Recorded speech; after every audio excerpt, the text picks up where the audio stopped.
Alright, I know New York fans are probably going to hate me for this, but do the New York Knicks actually have a Jalen Brunson problem?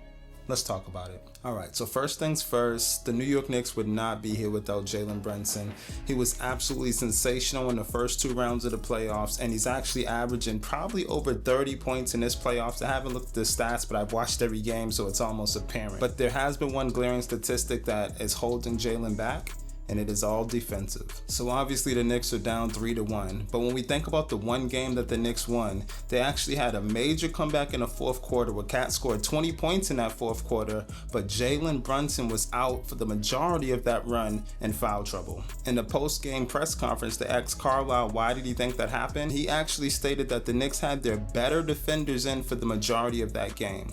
And when you look at the statistics, that would suggest he was actually saying they didn't have Brunson in for them to hunt. I took a look at the net rating, and the Knicks are actually a negative 0.59 when Jalen Brunson is on the floor, and that's compared to a positive net rating of 3.48 when he's actually off the floor. And it gets even worse when you think about shooting from the outside, generally where someone like him would be defending. Opposing teams are actually shooting a 3-point percentage of over 37% when Brunson's in, and that number dwindles all the way down to 23% when Brunson is out. And last but not least, it's been glaringly apparent that the Pacers are hunting Brunson whenever he's in, and if he's not in, they'll instantly go out and start hunting Cat. So why is it that the Knicks' 2 best players are actually 2 of their bigger liabilities when it comes to winning in this particular playoff series? Now, I don't want to get ahead of myself. The series is definitely not over. The Knicks have another game going into the Garden.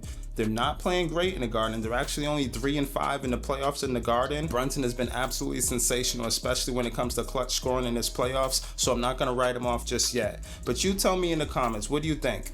Is Jalen Brunson quite possibly New York Knicks' issue?